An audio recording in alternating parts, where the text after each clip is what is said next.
Muito boa noite a todos. O meu nome é Márcio Silva, sou chefe nacional de vendas do canal de farmácia na Danone Nutrícia. Tenho o enorme prazer de estar aqui hoje convosco a realizar a abertura deste evento histórico na nutrição clínica. Sejam muito bem-vindos ao webinar de lançamento do Fortimel Advanced, avanços na recuperação nutricional e funcional. Antes de mais, quero agradecer em nome da Danone Nutrícia a toda a nossa audiência por partilhar connosco este momento tão especial. Quero agradecer aos palestrantes deste webinar, pois sem vocês este evento não seria possível.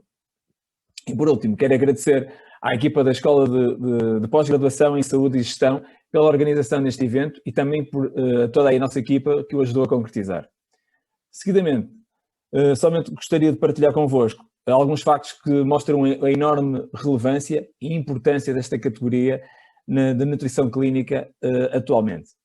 Ou seja, existem mais de 2 milhões de portugueses acima de 65 anos. Em Portugal, 1 em cada 3 idosos vive no seu domicílio, estão em risco de malnutrição ou malnutridos. Esta categoria vem desde 2019 a crescer a 2 dígitos. Este ano, em acumulado de janeiro a maio, já cresceu mais de 27%. Dentro da nutrição clínica, este segmento, o DRM, Disease Related Malnutrition, pesa mais de 75% destas vendas em sell-out.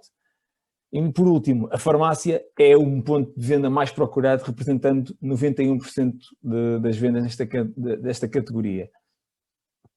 Por isso, podemos facilmente concluir que esta categoria que gera tráfego, lealdade à farmácia e que o farmacêutico, como profissional de saúde, tem um papel-chave na sensibilização e recomendação ao utente. E porquê? Porque a farmácia é um local de proximidade e está sempre disponível para toda a comunidade.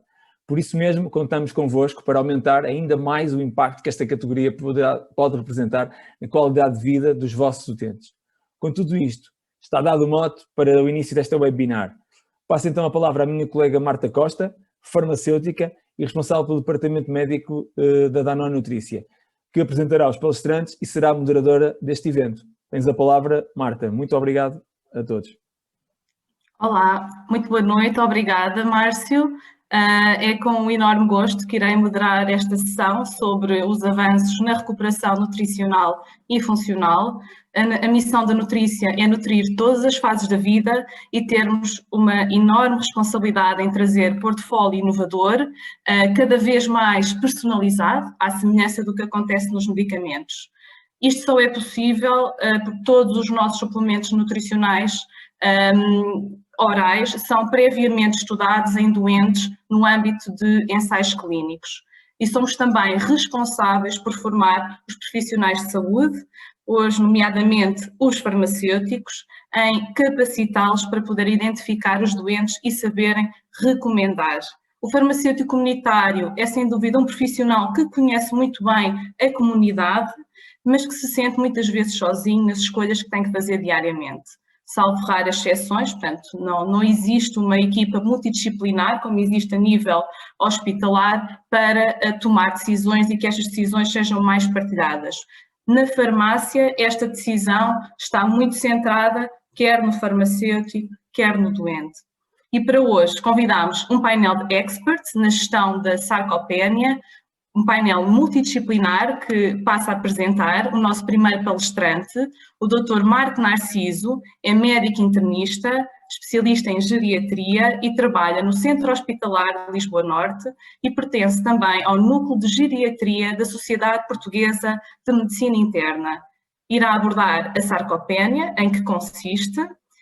E, como segunda palestrante, teremos a doutora Graça Ferro, nutricionista e diretora do Serviço de Nutrição e Alimentação na ULS do Alto Minho e abordará a importância da suplementação nutricional oral no tratamento da sarcopenia. Teremos depois a doutora Mariana Silva, é nutricionista e Medical Science Advocate na Danone Nutrícia, que nos irá falar da inovação da Danone Nutrícia, o novo Fortimel Advanced. E por último, os últimos são sempre os primeiros, teremos o Dr. Rui Maia, é farmacêutico e trabalha na farmácia portuense, que focará no papel do farmacêutico na recomendação nutricional. Muito bem-vindos a todos, obrigada por terem aceito o nosso convite.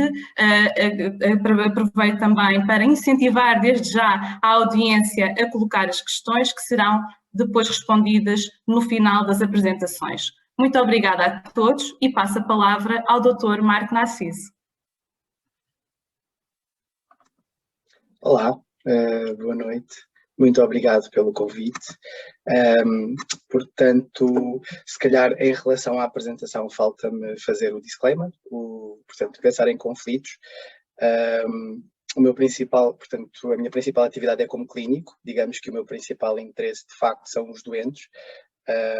Pronto, existe de facto algum apoio por parte da indústria, mas acima de tudo agradeço a possibilidade de aqui estar e poder falar convosco, que são os nossos principais parceiros.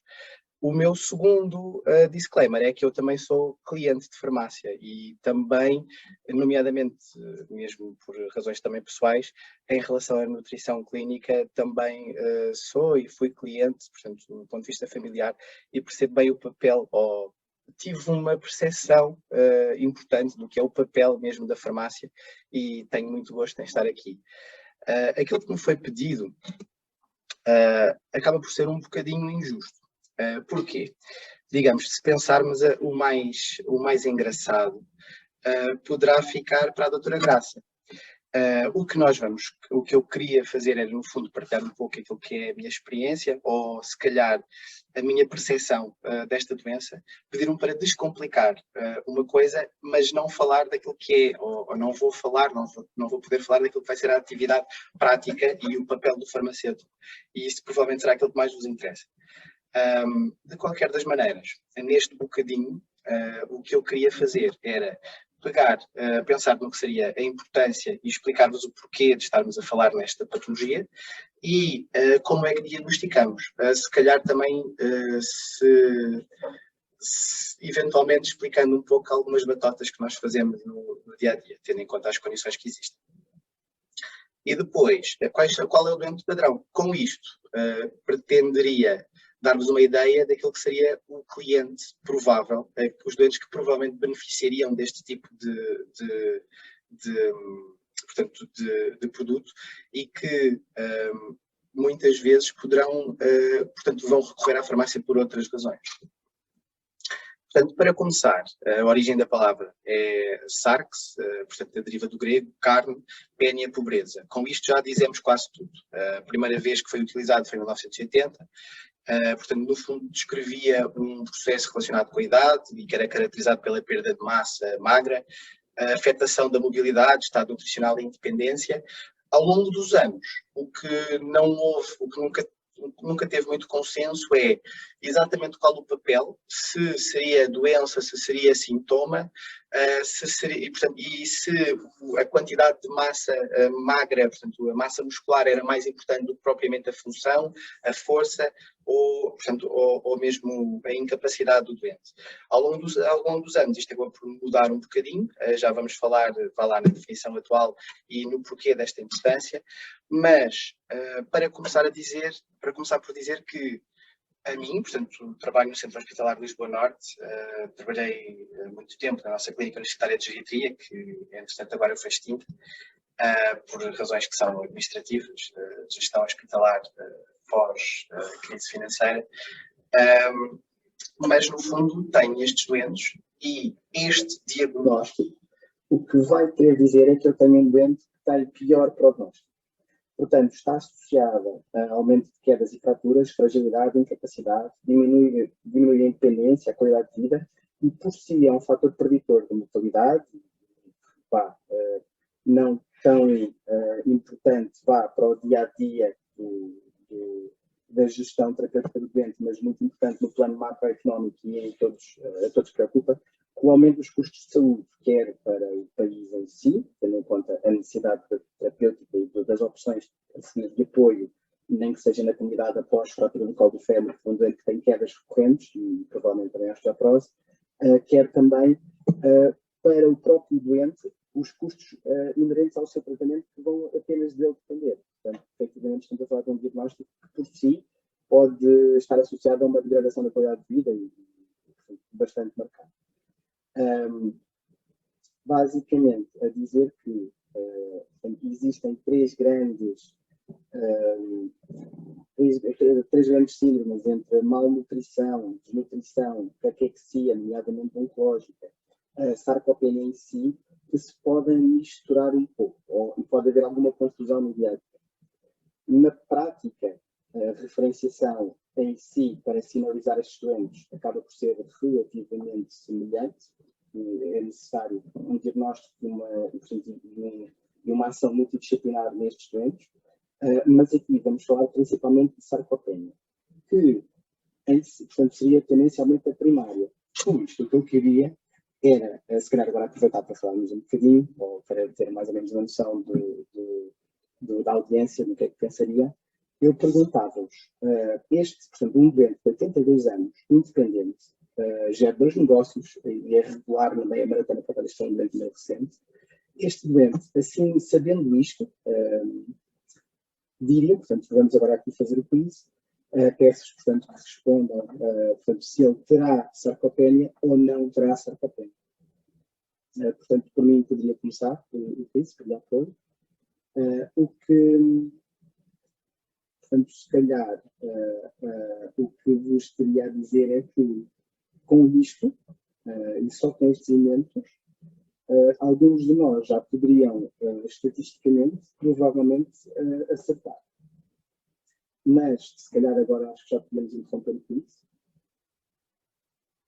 Se possível. Já temos respostas. Mas, efetivamente, eu também concordo por aqui, provavelmente não. Mas só que eu conheci este doente, portanto eu trabalho essencialmente a nível hospitalar, eu conheci este doente foi depois de ter sido internado. Teve uma pneumonia. Esteve no hospital, portanto agora aqui vou pedir o segundo quiz, esteve no hospital internado por 14 dias. Nestes 14 dias, efetivamente, ele teve acesso à alimentação, obviamente, do hospital.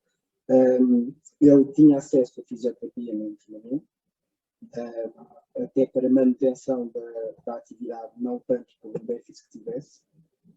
Tinha também acesso à cinesioterapia respiratória.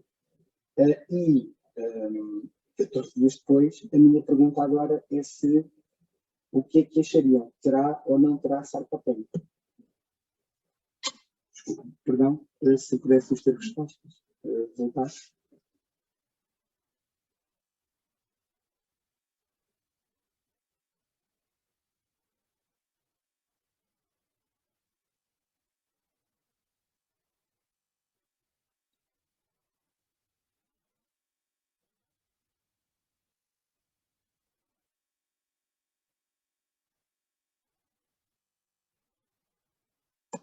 Se calhar teremos algumas respostas neste momento.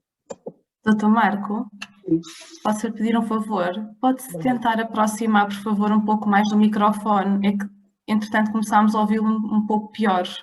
Perdão. Assim? Sim. Assim ouve bem?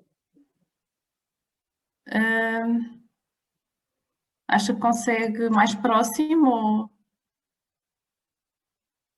E assim? Eu acho que assim está melhor. Ok, vou mandar ao microfone. Obrigada. Obrigado. Portanto, temos respostas? O que quer dizer que, assim, apenas só por curiosidade.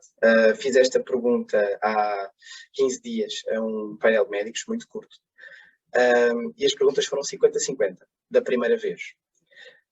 Portanto, agora aqui, para esta segunda pergunta, foi muito semelhante a este.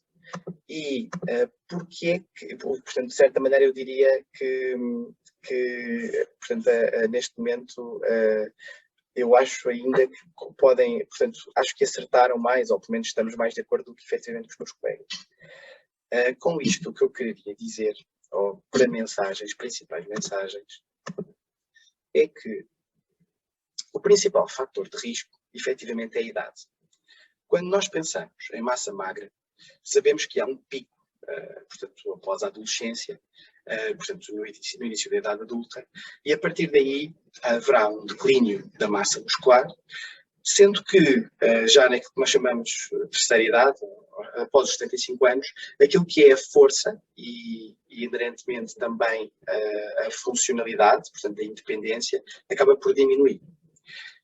Tendo isto em conta, se eu, por exemplo, para o critério diagnóstico pensasse apenas na massa, provavelmente poderia não estar a avaliar a qualidade do músculo da maior parte dos doentes e a força em si e a independência. Sei que, estatisticamente, a partir dos 30 anos, portanto, há por década uma perda de 3 a 8% da massa muscular. A partir dos 50 anos, 10 a 20% portanto, perda de massa muscular por cada década. E com isso, diria que, apesar de que, estatisticamente, a maior parte dos colegas, ou muitas pessoas, poderiam achar que o primeiro doente teria sarcopenia, tendo em conta que existe exercício, tendo em conta que ele tem esta atividade, não parece haver perda de funcionalidade. Portanto, eu, de facto, eu concordo. O que acontece é que, se pensarmos após aquele tempo de internamento, provavelmente estamos a falar de um doente totalmente diferente. Quando nós pensamos no diagnóstico, portanto, o sarcopenia em si é uma doença, portanto, é caracterizada por uma doença progressiva, generalizada, associada a alterações adversas, agudas ou crónicas no músculo esquelético e pode ser acelerada pelo envelhecimento, malnutrição e determinadas doenças. Portanto, temos um problema que é de força muscular reduzida e com isto, esta força muscular reduzida tem logo, portanto, isto pelos critérios, portanto, do atributo agora em 2018, 2019, tem logo um critério para começar a pensar numa possibilidade de sarcopenia e num doente que provavelmente já estará em risco com a perda de força. Depois, esta perda de força vou ter de quantificar, quer a nível de quantidade, portanto, de massa, quer a nível da qualidade do músculo e depois em si, se existe ou não existe um déficit de performance. Portanto, ao longo do tempo, os critérios portanto, os critérios para cada uma destas, para poder considerar positividade a cada um destes parâmetros, neste momento, portanto, estão aqui definidos em baixo à esquerda, mas eles em tempo vão variando. Isto se pensar depende um pouco da população alvo e daquilo que é a nossa presunção de que essa população deverá ser capaz de fazer. E a presunção generalizada de que um doente com 65 anos era capaz de fazer há 40 anos atrás é totalmente diferente do que aquilo que nós agora consideramos. E isso quer dizer que provavelmente, e a tendência vai ser para ser cada vez mais exigentes para poder fazer este diagnóstico, portanto, mais exigentes com o doente, portanto, um doente com menor diminuição da força poderá provavelmente já entrar dentro do fator de risco, porque efetivamente nós queremos ver o mais possível e cada vez mais percebemos que há aqui um elemento que é mais de a palavra inglesa, portanto, traduzida seria idadismo. Doutor Marco, eu peço imensa desculpa de estar a interrompê-lo, mas nós de facto estamos com alguma dificuldade em ouvi-lo. Eu penso que é qualquer coisa no seu microfone, porque há pouco estava-se a ouvir muito bem. Sim? Sim, doutor Marco. Isto terá a ver com o meu timbre? Assim conseguimos ouvi-lo melhor. Estranho, perdão. Agora é peço imensa desculpa. Vamos eu posso trocar de microfone, mas agora é possível. Agora está melhor, sim. Obrigada. Portanto, com isto, a dizer que na nossa prática, portanto, no doente idoso, o que nós fazemos é rastrear a maior parte dos doentes, ou rastrear os doentes em si com um questionário, que são 5 perguntas, essencialmente avalia, portanto, pergunta-lhes se têm quedas frequentemente, se têm necessidade de apoio para a marcha, para subir escadas, para se levantar da cadeira. E com isto, se não houver nenhuma queixa, a partir daí assumimos que não deve ter.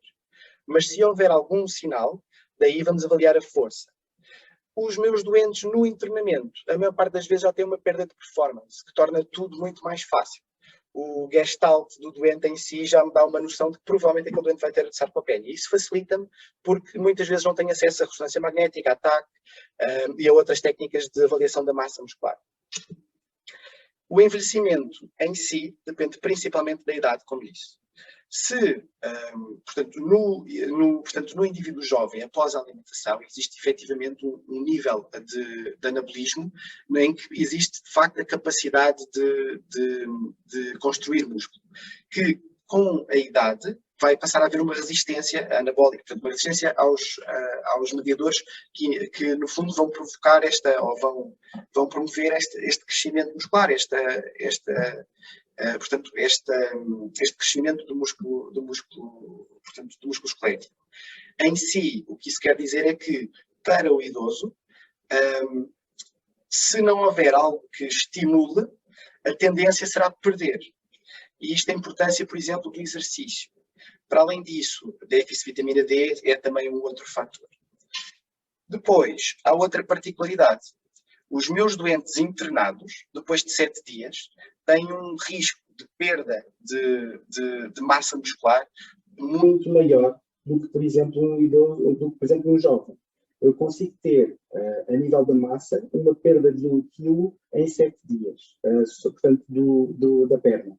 E no jovem ele teria de estar internado 28 dias, por exemplo, pronto, para ter metade, ou então teria de ser um doente de cuidados intensivos, um doente crítico. Existem depois, portanto, para além da idade, outros fatores de risco. Em si, as doenças do doente, e principalmente fatores inflamatórios, mas também doenças crónicas, nomeadamente insuficiência cardíaca, doença pulmonar obstrutiva e, em si, a maior parte das doenças que vão condicionar maior sedentarismo.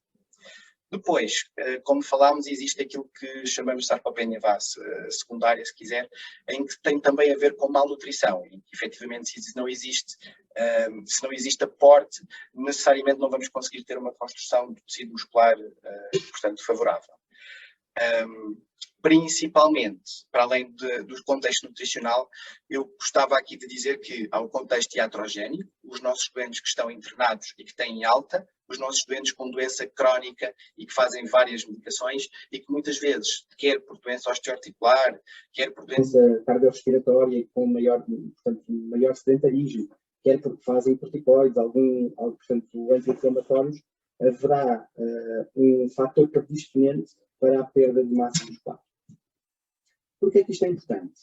Por várias razões. Para mim, em particular, diria que é por uma ótima razão. Quer dizer que, por um lado, temos uma população a envelhecer, quer dizer que vamos ter mais clientes e todos nós temos uma expectativa maior de vida.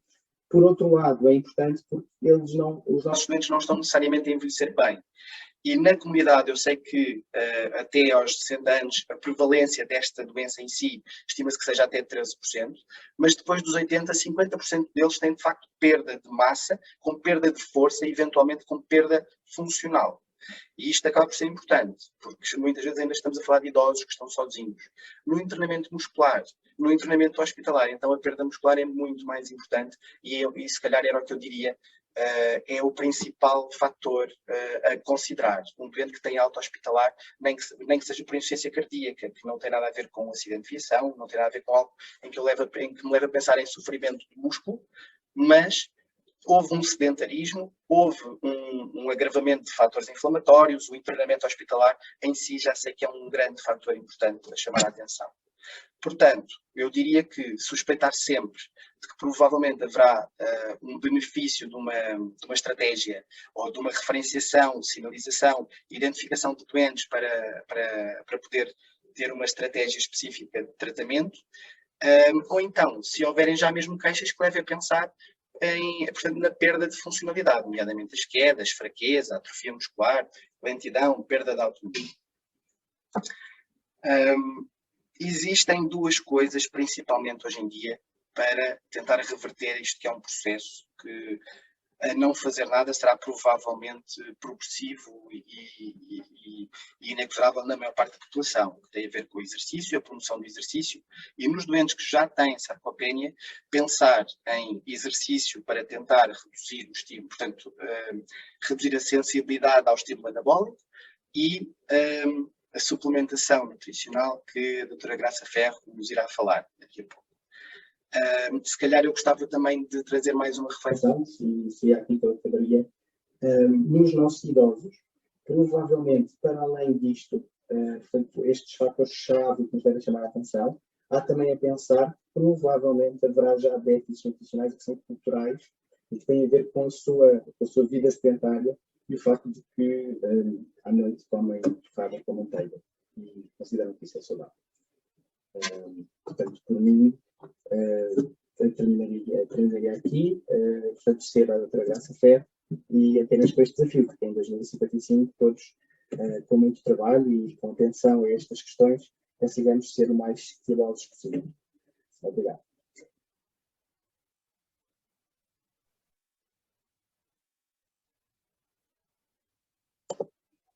Graça. Muito boa tarde, obrigada. Só tentar partilhar agora a minha apresentação com vocês. Penso que já está. Em primeiro lugar, cumprimentar a Danone Nutrícia por este lançamento e dizer que é com muita satisfação que estou aqui hoje presente para falar um bocadinho com vocês sobre esta importância da suplementação nutricional no tratamento da sarcopenia.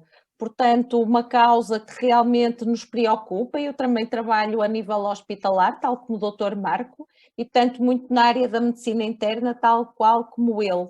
E portanto é um ponto que vemos habitualmente nos nossos doentes internados e que sem dúvida afeta muito a sua qualidade de vida, o seu prognóstico e mesmo a sua probabilidade de voltar ao hospital ou mesmo de falecer nesse episódio.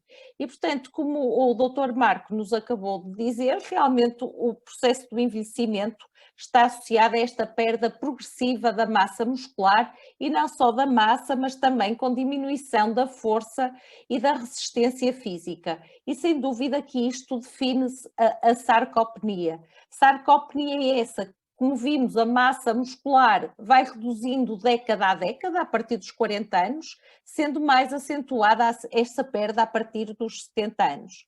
Portanto, isso por um lado, no processo do envelhecimento, nós sabemos que a proteína vai ter um papel muito importante na síntese muscular proteica. Sabemos, por outro lado, que nesta faixa etária há uma baixa ingestão proteica. E, portanto, há aqui quase que um contrassenso, porque realmente se temos baixa ingestão, por outro lado temos um doente, o idoso com necessidades proteicas aumentadas. E, portanto, a baixa ingestão proteica, muitas vezes associada a uma predisposição genética, à própria fisiologia do envelhecimento, mas também alterações psicológicas. Portanto, temos muitos idosos, então agora nesta fase de pandemia, temos muitos idosos que sofreram por o isolamento que tiveram que ter durante a pandemia, por a dificuldade em vir à rua por causa dos contágios. Portanto, houve aqui, sem dúvida, muitas alterações psicológicas, muitos estados depressivos, associados também a uma inatividade física que leva realmente a uma anorexia e a uma redução da ingestão proteica. As próprias condições socioeconómicas, portanto, comer proteína é sem dúvida caro, proteína animal e portanto há muitas vezes esta dificuldade em fazer refeições completas, equilibradas e variadas, ricas em legumes e sobretudo em proteína de elevada qualidade biológica. Depois também as próprias patologias, portanto patologias crónicas que por si só vão levar à anorexia com diminuição da ingestão, e assistimos muito a idosos que nos dizem: eu ainda vou comendo a sopa, ainda consigo comer o arroz, a massa, mas a carne ou o peixe não, cheiro e enjoa-me, fico mal disposto, tenho um cheiro muito intenso que me incomoda. Portanto, é muito frequente esta diminuição da ingestão da componente proteica. E esta incapacidade física, realmente, como vos disse, então ainda mais expressiva agora nesta fase e depois associada a muito processo de doença osteoarticular degenerativa, com diminuição da possibilidade de andar com autonomia e que os leva realmente ou institucionalizados a estarem mais parados e, portanto, tudo isto vai colmatar nesta baixa ingestão. Por outro lado, temos realmente umas necessidades proteicas aumentadas, porque com o avançar da idade temos um aumento da resistência anabólica, a sarcopenia, a diminuição do fluxo sanguíneo, portanto da perfusão muscular e realmente dos processos de absorção, e uma disposição também para haver maior disponibilidade pós-prandial dos aminoácidos e, portanto, da síntese proteica. e, portanto, nós temos esta tríade que é difícil equilibrarmos entre aquilo que são as necessidades e aquilo que conseguimos que o nosso idoso, que o nosso doente possa vir a alimentar-se. E, portanto, temos aqui vários estudos que mostram a importância da ingestão proteica e dessa ingestão proteica associada realmente à prática regular de exercícios aeróbicos e de resistência que mostraram realmente atenuar grande parte dos efeitos da sarcopenia. Portanto, exercício aeróbico e de resistência que deve ter uma duração regular de cerca de 30 minutos, aliada a uma correta alimentação com uma ingestão proteica e energética associada, parece prevenir e tratar os declínios associados à idade, na massa e na força muscular e na própria competência funcional. Portanto, ficamos com a ideia que realmente temos que ter aqui dois aliados fortes, que são, sem dúvida, a prática de atividade física regular associada a uma alimentação saudável com uma ingestão adequada de proteína, e vamos já ver que uma proteína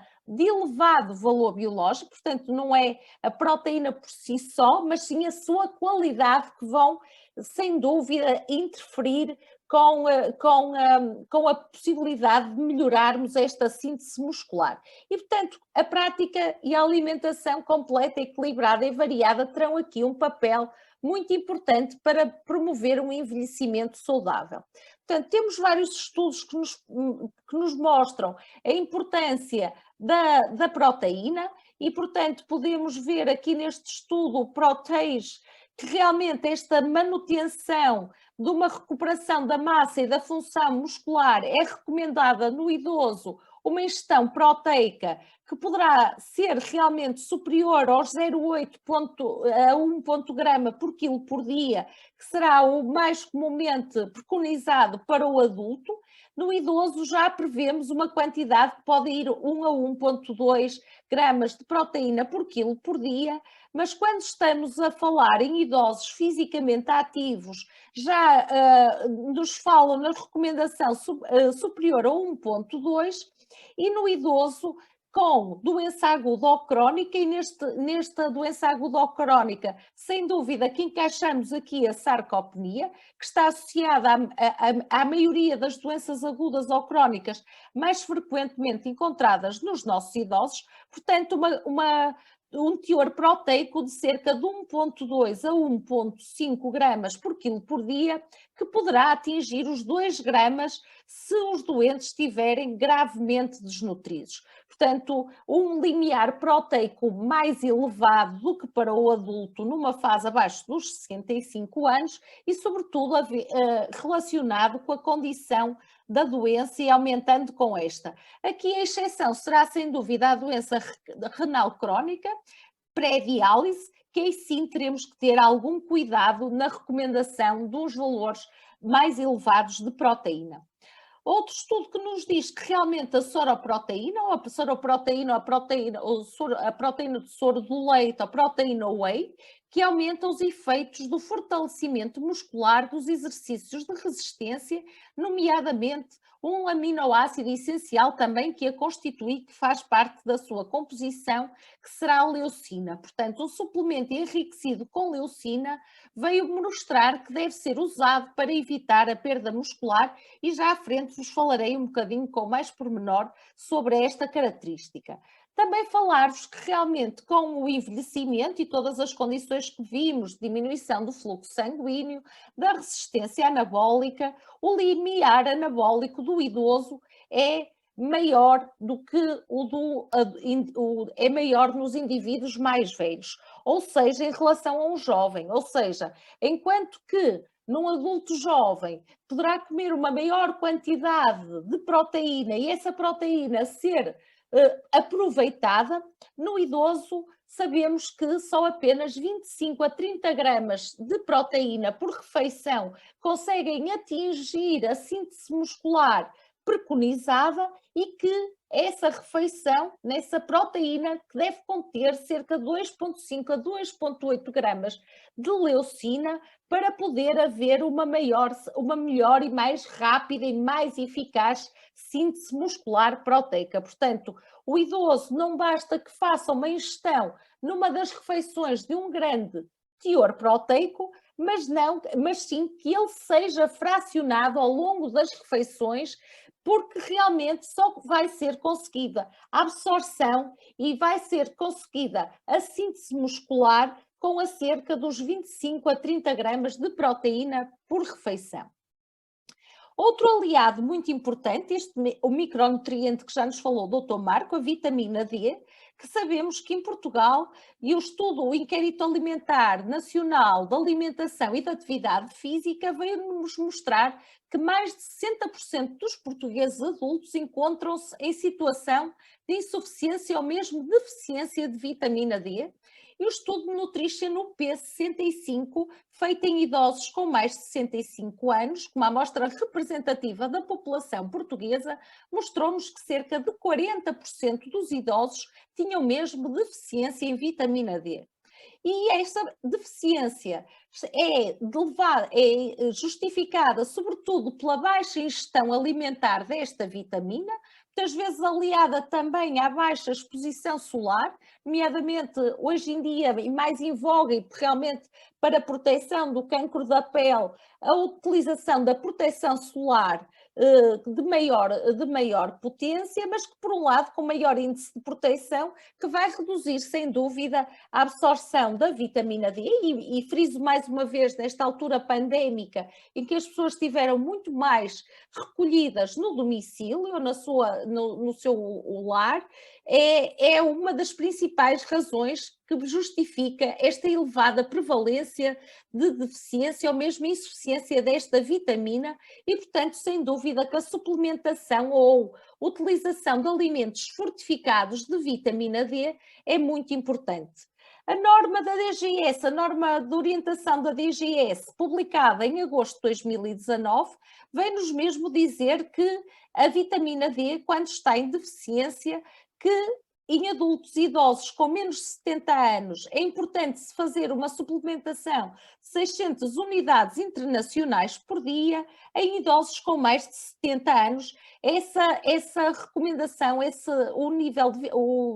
a dosagem será de 800 unidades internacionais por dia, o que equivale a 20 microgramas de vitamina D. Portanto, tendo já estes três pressupostos, portanto, a importância que já vos falei da soroproteína, devido à sua elevada biodisponibilidade de aminoácidos essenciais, nomeadamente este aminoácido essencial, a leucina, associada à vitamina D, foram efetuados estes dois estudos que vos trago, o estudo PROVIDE, que nos veio mostrar que uma intervenção durante 13 semanas com um suplemento nutricional oral com a proteína do soro de leite enriquecida com leucina e vitamina D, resultou em melhoria na massa e na função muscular das extremidades inferiores em idosos com sarcopenia.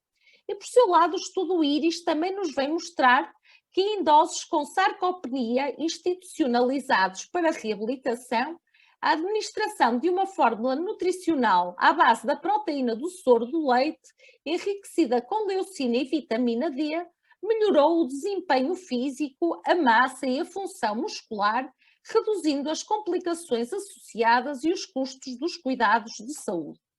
Portanto, com estes pressupostos desta importância, podemos então resumir que as necessidades diárias do nosso indivíduo sarcopénico idoso serão de pelo menos 30 quilocalorias por quilo por dia, associado a uma ingestão proteica de 1 a 1,5 gramas de proteína por quilo por dia e de 20 microgramas de vitamina D, assumindo que a maioria destes idosos tem realmente deficiência em vitamina D. E também não esquecer as recomendações que vimos por toma de pelo menos 20 gramas de proteína de elevada qualidade, como é o caso da soroproteína, e que desses 20 gramas deve conter cerca de 2,5 a 2,8 gramas de leucina. Portanto, o timing do suplemento nutricional oral, que se retrate nestas recomendações, específico para o músculo, é sem dúvida crucial e já vamos ver mais à frente porquê. E que essa toma deste suplemento deve ser feito antes ou após o exercício de resistência para maximizar os seus benefícios. E, portanto, assim surge um suplemento que reúne em si toda esta composição nutricional. Portanto, se até agora vocês conheciam bem o Fortimel original, utilizado e com indicação para a gestão nutricional de doentes que não conseguem alcançar as suas necessidades proteicas e energéticas somente com a alimentação habitual, e este é um pressuposto de utilizarmos suplementos nutricionais orais, realmente quando o indivíduo não consegue, com a sua alimentação tradicional, atingir as suas necessidades energéticas, em macronutrientes e micronutrientes, há então a necessidade de um suplemento nutricional oral.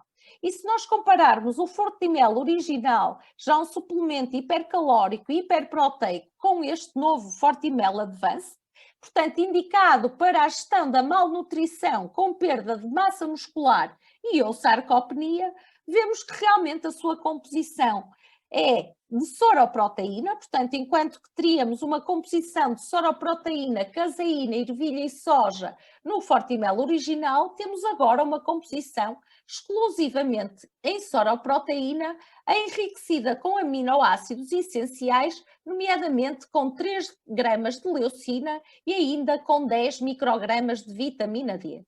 A importância da soroproteína versus a caseína. Realmente, existem estudos que nos provam que realmente o idoso, dada a fisiologia toda que falamos do envelhecimento, a caseína tem uma probabilidade de coagulação intragástrica muito maior do que a soroproteína, levando a que não seja tão eficazmente absorvida para a corrente sanguínea como é, de facto, a soroproteína. E, portanto, se nós formos comparar, e muitas vezes, e de certeza que vos chegam muitas vezes os utentes à farmácia dizendo que querem aquele iogurte, e realmente nós temos que desmistificar um bocadinho com o suplemento nutricional oral é um iogurte. Portanto, um suplemento nutricional oral é um suplemento para fins medicinais específicos e tem uma composição adequada para a gestão de determinadas patologias, como é aqui o caso do Fortimel Advanced, para a sarcopenia ou redução da massa muscular. E podemos ver que realmente, eu trago-vos aqui o exemplo de um iogurte enriquecido em proteína, portanto um iogurte com alto teor proteico, com 15 gramas de proteína, mas se virmos que tem soroproteína e caseína, portanto esta junção de ambas, mas que tem um nível em termos de idoso, não nos satisfaz a necessidade, porque não é um suplemento hipercalórico, portanto com 91 quilocalorias, enquanto temos um suplemento com 300, não é enriquecido em aminoácidos essenciais, portanto não terá o valor de leucina necessário para uma maior rapidez e uma maior ativação da síntese muscular proteica. E temos depois um iogurte banal, um iogurte de aromas líquido, que vemos que realmente o seu teor proteico, da proteína do leite de vaca, é um teor proteico muito reduzido e, portanto, que não nos vai ajudar a chegarmos perto da nossa necessidade por refeição das 20 gramas de proteína. Trago-vos também aqui um exemplo para verem como às vezes é difícil só com alimentos conseguirmos dar o aporte dos 20 microgramas de vitamina D que vimos como essenciais e, portanto, vejam que para termos 20 microgramas de vitamina D, a dose que vimos como necessária das 800 unidades internacionais, precisaríamos que o nosso idoso comesse quase cerca de 1 kg de pescado cozinhado, em que mesmo com os peixes gordos, para atingirmos os 20 microgramas seria necessário quase 1 kg, quase 3,4 kg de carne juntamente com vísceras cozinhados, ou 21 ovos de galinha para nos dar este aporte de 20 microgramas. Portanto, difícil de conseguirmos dar, quase impossível, e portanto, obviamente que isto tem que ser toda a junção de todos os alimentos da dieta, mas para vocês terem uma noção, dentro dos grandes fornecedores de vitamina D, as necessidades que teríamos para um dia. Já para falarmos que para termos 3 gramas de leucina, associado aos 20,8 que falamos por refeição, precisávamos que este nosso idoso nos comesse cerca de 150 gramas de carne ou 200 de pescado, ou 600 se fôssemos falar em leguminosas para lhes dar o aporte se falarmos em proteína vegetal. Já em termos dos 20,8 gramas de proteína, precisaremos de cerca de 85 de carne, de 3 ovos, 100 de pescado, 3 chávenas de leite ou 320 de leguminosas cozidas.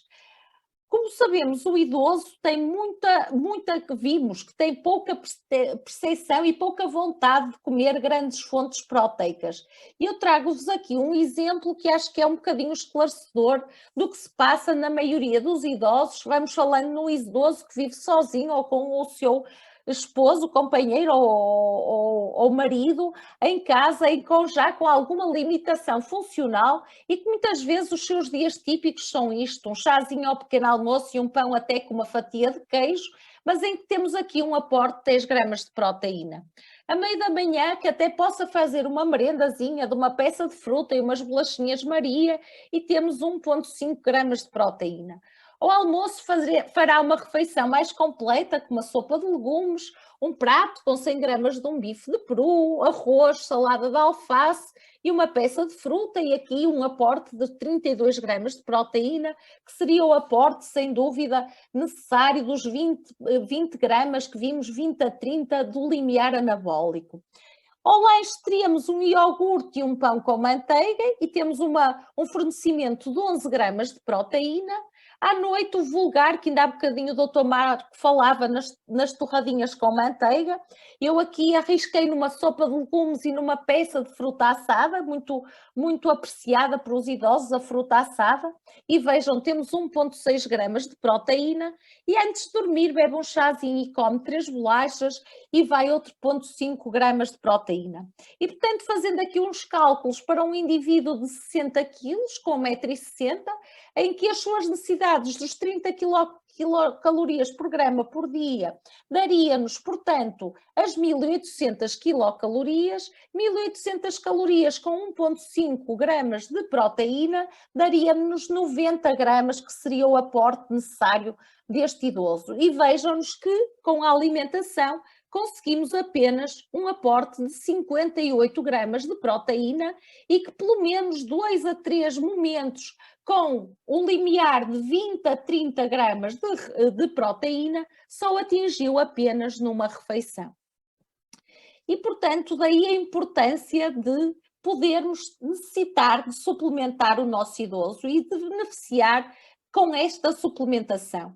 E este género de suplemento pode ser, sem dúvida, usado quer no idoso independente, que está na comunidade, para prevenir e retardar o declínio funcional e o risco de dependência, porque sabemos que há aqui um mecanismo de que tem que ser a balança equilibrada aos dois pratos entre a síntese muscular e a degradação muscular que vai acontecer, como vimos, a cada década de vida, cada vez mais acentuada, a partir sobretudo dos 70 anos, com cerca de 15% por década, e portanto pensarmos que há uma degradação fisiológica própria a partir dos 40 anos com a idade, mas por outro lado temos que ter uma síntese muscular proteica eficaz e que só a conseguimos com proteína de alto valor biológico, enriquecida com aminoácidos essenciais, nomeadamente a leucina, que funciona como um ativador da síntese muscular, que precisamos também da vitamina D para sensibilizar o nosso músculo para o processo anabólico da leucina, de síntese, e da soroproteína, de uma proteína rápida que vai fornecer esses aminoácidos essenciais, como acontece no caso do Fortimel Advanced. Portanto, este idoso, para retardar este declínio e conseguir equilibrar os pratos da balança, precisa sem dúvida de realmente de melhorar essa performance fazendo a suplementação nutricional oral, como vai precisar o nosso indivíduo parcialmente dependente para as atividades de vida diária, quando se encontra em reabilitação e recuperação, para potenciar essa recuperação funcional e a sua independência e poder vir outra vez a poder autonomizar-se. Como vai precisar o indivíduo dependente para maximizar a sua mobilidade e a sua qualidade de vida e poder realmente, dentro das poucas funções que pode fazer, fazê-las e manter uma boa qualidade de vida, porque sabemos que na sarcopenia, além de toda a perda da massa e da função muscular, temos também, sem dúvida, associadas doenças, patologia aguda e crónica, temos maior taxa de morbilidade e mortalidade e temos também aumento dos custos associados ao tratamento deste indivíduo. Em termos de auto-hospitalar, sem dúvida que são critérios que eu recomendaria este suplemento no pós-operatório de uma cirurgia major, portanto, no indivíduo que tem que permanecer bastante tempo acamado e, portanto, de uma cirurgia major, nomeadamente de tubo digestivo, cirurgias oncológicas, para haver uma melhor recuperação e vimos o tempo e a imobilidade, a diminuição de massa muscular grande que existe, num pós-unidade de cuidados intensivos por a miopatia de desuso, portanto, pela atrofia própria de todo o processo metabólico e todo o processo catabólico ligado a cuidados intensivos. Dou-vos o caso agora da grande miopatia de desuso associada a doentes muito tempo em cuidados intensivos pela Covid-19. Em ortopedia, vimos que a cirurgia, que a fratura da anca leva a uma redução substancial de massa muscular, portanto, em ortopedia, pós-cirurgias ortopédicas por quedas, a maioria delas precipitada por quedas do idoso, após internamentos prolongados, e falo-vos em doenças da medicina interna, como seja a insuficiência cardíaca, associado já à caquexia, o DPOC, as neoplasias, todas elas associadas a um tempo elevado e a uma grande perda de massa muscular. Os doentes que vão para a Rede Nacional de Cuidados Continuados Integrados para reabilitação, para potenciar essa reabilitação, ou ainda os indivíduos que vão para entidades residenciais para idosos, os vulgulares, em que precisam, sem dúvida, não vão ser tão treinados, estimulados pela família e precisam, sem dúvida, de aliar às atividades que muitas vezes fazem no lar, os animadores sociais, portanto, juntar esta atividade física com uma alimentação que lhes forneça estes nutrientes.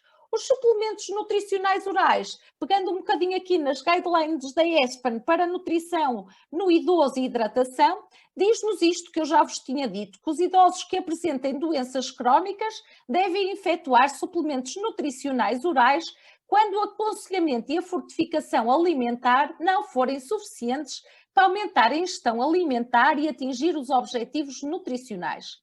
Os idosos hospitalizados devem efetuar suplementos nutricionais orais a fim de otimizar a ingestão alimentar e, consequentemente, o seu peso, diminuindo o risco de complicações de readmissão hospitalar e mortalidade. Os suplementos devem fornecer pelo menos 400 quilocalorias e 30 gramas de proteína dia e ser monitorizada a sua utilização, o seu aumento e a eficácia da sua prescrição no mínimo uma vez por mês. E que após a alta hospitalar, os idosos devem fazer suplementos nutricionais orais de modo a melhorar a ingestão alimentar e o peso corporal, reduzindo o declínio funcional. Porque sabemos que muitas vezes no hospital não é o melhor sítio para se alimentarem pela própria condição da doença que leva à anorexia, pela própria depressão do próprio internamento, agravado nesta época pandémica pela falta dos familiares próximos, sobretudo na hora das refeições, por ainda haver restrição de visitas nos hospitais neste momento, e esta situação já se acumular há mais de um ano. E ainda que o tipo de suplementação nutricional, o seu sabor, a textura e o horário da ingestão devem ser sempre adaptados ao gosto do idoso e à sua capacidade de se alimentar. Regras gerais para a administração de suplementos. Seria importante haver sempre uma avaliação clínica e nutricional prévia à prescrição, que se deve iniciar primeiro sempre com conselhos dietéticos para aumentar a ingestão alimentar, mas que esta, se não for a ideal, que devemos sim recorrer aos suplementos. Os objetivos e os benefícios da suplementação devem ser elaborados individualmente antes de se iniciar a suplementação. As deficiências específicas em minerais e vitaminas devem ser corrigidos sempre que possível. Os suplementos podem ser administrados de manhã ao levantar, entre as refeições, em pequenas tomas ao longo do dia, caso o idoso não consiga fazer o suplemento todo e diga, ai, mas eu fico muito infartado. Portanto, há sempre uma possibilidade de beber fracionadamente, antes de deitar e, sobretudo, aqui no caso do Fortimel Advanced, friso novamente a importância de o fazer imediatamente antes ou após as sessões de reabilitação ou a sua ginástica sénior, quando fazem nos centros de dia ou nas câmaras, que há muitos programas de reabilitação funcional do idoso e de exercício físico associado às câmaras ou juntas de freguesia. A aceitação e o cumprimento do suplemento é muito maior quando o idoso faz parte da escolha, portanto, sempre que o idoso está autónomo e pode conversar connosco e escolher, é muito importante explicar-lhe a importância do suplemento, portanto, porque é que o está a fazer, quais são as condições, o que é que ele vai melhorar com este suplemento, falar-lhe das consistências, do sabor e do modo de administração. Deve ser decidido com o doente e negociado sempre com o doente, é uma chave para o sucesso da nossa prescrição. É necessário monitorizarmos frequentemente estes doentes para avaliar se os objetivos inicialmente propostos estão a ser cumpridos ou se vamos ter que realmente rever o esquema proposto e adaptá-lo ao que o nosso idoso nos vai dizer. São aspectos a valorizar, sem dúvida, o estado clínico e nutricional, a aceitabilidade do doente, efeitos secundários, o cumprimento da prescrição e consequências nutricionais da sua suspensão. Nunca esquecendo o estilo de vida, respeitando as suas atividades diárias e os horários das refeições. Quando o doente às vezes nos diz, ai, mas eu já não posso olhar para os suplementos, então se são doentes que já estiveram em vários internamentos no hospital, já fizeram vários suplementos, às vezes o facto de ver psicologicamente a garrafinha de suplemento, ai não, aquilo associa ao remédio. Para esses casos mais resistentes, deixo-vos aqui 2 receitas possíveis facilmente de fazer com estes nossos 2 suplementos, juntando, por exemplo, um iogurte grego de sabor natural e umas framboesas, poderemos lhe dar uma mousse de framboesa e morango silvestre. Por seu lado, se juntássemos um bocadinho de leite com um bocadinho de manga e no liquidificador juntássemos com o suplemento nutricional oral o Advance de sabor a baunilha tropical, faríamos aqui um batido enriquecido de manga e baunilha tropical. Por vezes o só modificar o aspecto pode melhorar a adesão ao suplemento. E por jeito de conclusão, revíamos só que, sem dúvida, a intervenção nutricional em idosos com sarcopenia, desnutridos e ou em reabilitação, recuperação de uma doença crónica ou aguda, deve focar-se no cumprimento das necessidades proteicas diárias, bem como na ingestão de proteína de elevada qualidade, a soroproteína com a leucina e a vitamina D. E com a combinação entre uma alimentação completa, equilibrada e variada, com uma ingestão adequada de proteína é essa, friso, de alta qualidade, e a prática de atividade física regular promove um envelhecimento muscular saudável, porque realmente nós todos profissionais de saúde queremos é manter ou recuperar a capacidade funcional e a qualidade de vida do nosso doente. Muito obrigada pela vossa atenção. Deixo-vos agora com a doutora Mariana Silva.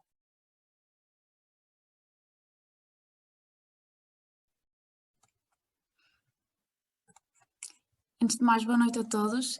Obrigada à organização, obrigada à assistência. Vou então partilhar a minha apresentação e começar mais uma vez por agradecer a todos, agradecer também à doutora Graça Ferro e ao doutor Marco Narciso que já apresentaram, e cabe-me falar então do produto propriamente da inovação da Danone, que também nos traz aqui, e vem o meu discurso no seguimento de tudo aquilo que já vos foi apresentado, desde a contextualização daquilo que é a sarcopenia, e que, como já percebemos, é uma realidade que existe no nosso país e que se calhar é mais significativa do que aquilo que nós pensávamos há uns tempos atrás, e que por isso precisa de tratamento e precisa de uma ação multidisciplinar e rápida. Por isso nós falamos então do Fortimel Advanced, que é neste momento o suplemento com indicação formal para a gestão da malnutrição e também para perdas de massa muscular e ou sarcopenia, e ele é indicado para isso devido à combinação acticina. E esta combinação que nós chamamos de acticina é uma combinação patenteada de 3 ingredientes, chamamos assim, principais, que estão aqui descritos e que também já foram apresentados anteriormente pelos colegas, e que têm a ver, primeiro, com a proteína, não só a quantidade, mas como vimos, a qualidade da proteína, que é importantíssima, e por isso mesmo este suplemento é composto 100% por soroproteína, porque é uma proteína de alto valor biológico, como já vimos, é muito importante, e além do mais, é uma proteína de rápida absorção, que é isto que nós queremos nestes doentes. Nós precisamos de uma proteína que nós, humanos, consigamos absorver de forma rápida para que ela seja a base para a construção de massa muscular, que é isso que nós queremos. Além desta soroproteína, nós temos um suplemento enriquecido com leucina, que, como também já vimos, é um aminoácido essencial e que é um potente ativador para esta síntese de massa muscular, que é o que nós queremos também, e que, portanto, faz todo sentido que esteja adicionado a um suplemento cujo objetivo é a otimização da massa muscular daquele doente e a recuperação funcional do mesmo. E por fim a vitamina D, que, como já é subejamente conhecido, está associada a uma boa manutenção de saúde óssea, mas que sabemos também ter um impacto muito significativo naquilo que é o controle muscular. Isto porque a vitamina D nos ajuda a sensibilizar o nosso músculo à resposta, ou melhor, dar uma resposta mais facilitada do músculo à presença da leucina e da outra proteína. Portanto, a combinação destes 3 ingredientes é aquilo que torna o Fortimel Advanced diferente, inovador e que dá a resposta a estes doentes em particular. E nós não dizemos isto, digamos, à toa, nós baseamos naquilo que são as guidelines, nas recomendações internacionais, e é por isto que elas aqui estão, e o que nós conseguimos ver é que o que os experts nos dizem é que quando nós queremos uma síntese muscular proteica, sobretudo em indivíduos idosos, nós temos que corresponder a alguns parâmetros. E estes parâmetros são, primeiro, a proteína, que deve, como disse, ser de elevado valor biológico e de preferência de rápida absorção, e nós garantimos isto, como vos disse também, com a soroproteína. Depois, a presença de aminoácidos essenciais, que nós garantimos com a quantidade que temos presente neste suplemento de leucina, que, como disse, também é um importante ativador da síntese muscular proteica e que vem aqui evidenciado. E por fim, da vitamina D, que, como vemos, as recomendações internacionais rondam as 800 unidades internacionais por dia, e nós, com cada garrafinha de Fortimel Advanced, conseguimos dar ao doente cerca de 400 unidades internacionais, ou seja, com 2 tomas diárias nós garantimos as necessidades ou as recomendações que nos venham prescritas nas guidelines internacionais. E se nós compararmos com aquilo que vocês possivelmente já conhecem do mercado, e que também é importante sabermos fazer esta comparação, o que nós conseguimos perceber é que, efetivamente, Fortimel Advanced é aquele produto que cumpre todos os requisitos que vêm descritos nas guidelines. Tanto a nível proteico, como vemos, nós precisaríamos, para uma síntese muscular e para a recuperação funcional, de cerca de 20 gramas por toma. Com o Fortimel Advanced nós ultrapassamos ligeiramente este valor. A nível da leucina acontece a mesma coisa, estamos dentro do intervalo de referência das guidelines. A nossa fonte proteica é 100% à base de soroproteína, que é importante não só pelo seu alto valor biológico, mas, como disse, pela sua rápida absorção. Nestes doentes é fundamental, e mais uma vez a vitamina D, que com 2 unidades ou com 2 garrafinhas por dia conseguimos garantir toda a dose que vem preconizada nas recomendações. E estas 2 garrafinhas por dia muitas vezes são mesmo a dose necessária para a recuperação muscular e para a recuperação funcional destes doentes, que, como vimos e muito bem apresentado pela doutora Graça Ferro, muitas vezes, por via da alimentação dita tradicional, dita normal, não conseguem satisfazer as suas necessidades e muitas vezes ficam pelo limiar mínimo. Portanto, muitas vezes o ideal para estes doentes serão sempre as 2 tomas de Fortimel Advanced. Mais uma vez, tudo que vem para o mercado, e a Danone faz questão de o mencionar, é sujeito a larga investigação e, portanto, existem vários estudos que foram feitos, que foram realizados ao longo de 10 anos pelo nosso centro de investigação. É lógico, neste curto espaço de tempo não daria para estarmos a falar de cada um deles, portanto, falar do mais recente, este estudo chamado Estudo IRIS, e é importante começar por dizer que é um estudo feito por profissionais independentes, portanto, por um grupo de investigação independente, dedicado há muito tempo ao estudo da sarcopenia e de tudo aquilo que envolve esta doença, e o que nós conseguimos ver neste estudo, assim de uma forma muito resumida, muito sucinta, é que quando nós comparamos dois grupos, um grupo controle em que as pessoas estudadas fazem uma série de exercícios físicos preconizados e tomaram um suplemento nutricional controle só à base de energia, e comparamos com outro grupo que fez exatamente o mesmo tipo de exercício físico, mas que tomou Fortimel Advance, tomou um suplemento com Acticin, vitamina D, soroproteína e leucina, conseguimos perceber que este grupo de intervenção teve uma melhoria benéfica e uma melhoria significativa naquilo que é o seu outcome funcional, quer no aumento da performance física, e isto nós conseguimos ver com as chamadas atividades de vida diárias.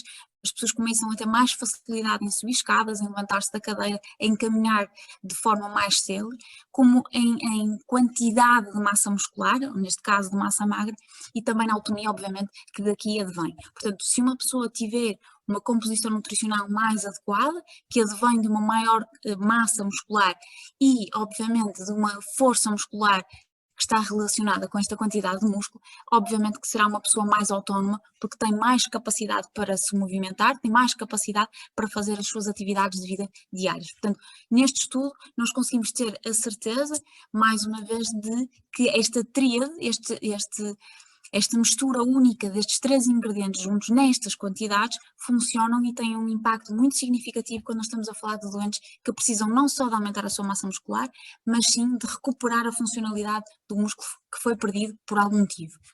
Mais uma vez, mostrar-vos o produto, Fortimel Advance. Obviamente, e de acordo com aquilo que já acontece na outra gama Fortimel da Danone Nutrícia, qualquer dúvida que surja em relação à quantidade de ingredientes, ou à composição nutricional destes suplementos, vocês têm o NutriTarget, que está presente em todas as embalagens e que, portanto, é de leitura rápida e fácil, e saberem que o Fortimel Advance, também como a doutora Graça nos ajudou e disse, vai ser lançado em 2 sabores, portanto, baunilha tropical e morango silvestre.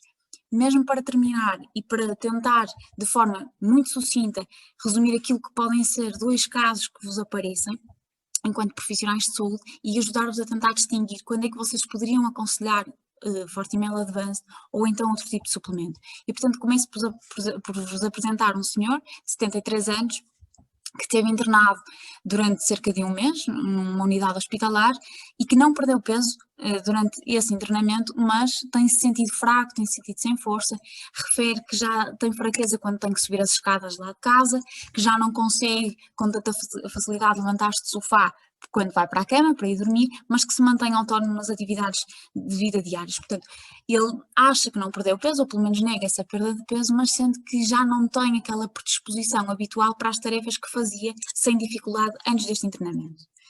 Por outro lado, temos também um senhor, também ele com 73 anos, mas neste caso não esteve internado, foi viúvo há cerca de 1 ano e desde que ficou viúvo passou a viver sozinho. Por isto mesmo, a alimentação dele não deixou de ser a mesma, porque também não estava habituado a cozinhar e também perdeu a vontade de cozinhar só para ele. Não sabe dizer se perdeu peso ou não, mas sabe dizer que as roupas que estão mais largas. Ele não tem o hábito de se pesar, não tem um peso de referência, sabe dizer que as calças estão mais largas. E que realmente, porque ficou viúvo, deixou de ter tanta vontade para cozinhar só para ele, vive sozinho e por isso mesmo muitas vezes fica-se pela sopa de legumes e a fruta, um exemplo que também a doutora Graça deu e que é mais frequente que aquilo que nós poderemos pensar, porque também não tem apetite. Portanto, 2 casos, 2 homens, ambos de 73 anos, com um prognóstico, um diagnóstico diferente. Então aqui o que é que nós faríamos? O que é de salientar se não tivermos a oportunidade de fazer um diagnóstico mais prolongado? No primeiro caso, nós temos uma pessoa que nos diz que não perdeu peso, mas que está sem força, que se sente mais fraco, que tem dificuldade em realizar as tarefas que antes do internamento prolongado que teve, faria sem problema nenhum. Do outro lado, nós temos um senhor que não sabe se perdeu peso, mas sabe que as roupas estão mais largas e que tem perdido apetite. Portanto, dá-nos indicação de que a sua ingestão alimentar diária poderá ter sofrido um decréscimo, poderemos relacionar com o facto de ter ficado de viúvo, mas o que nós sabemos é que efetivamente ele não come tanto como comeria anteriormente porque não tem apetite e efetivamente leva-nos a crer que perdeu peso porque as roupas estão mais largas. Então, no primeiro caso, tudo nos indica que nós temos uma pessoa que precisa de recuperar a massa muscular que perdeu, provavelmente porque esteve internado, é uma pessoa que nos leva a querer ser saudável antes desse internamento. E tal como o Dr. Marco Narciso disse, se esteve internado durante tanto tempo, a partir dele perdeu massa muscular, e sendo um indivíduo de 73 anos, essa perda de massa muscular foi abrupta. Portanto, nós queremos recuperar a massa muscular que ele perdeu e recuperar a funcionalidade que já vimos que está afetada, porque ele refere que tem fraqueza e que tem dificuldade em fazer as atividades diárias que fazia bem antes deste internamento.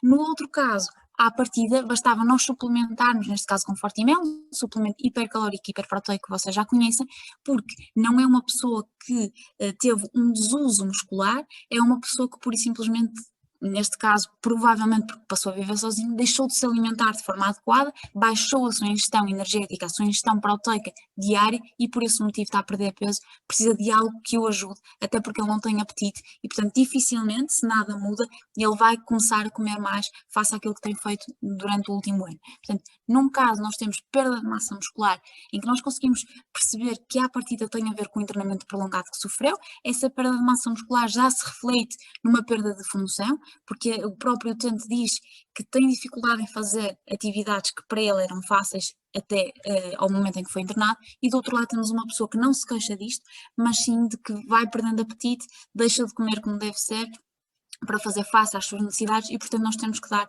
uma ajuda. Mais uma vez, obrigada a todos. Passava então a palavra ao Dr. Maia e fico a aguardar qualquer questão que entretanto surja.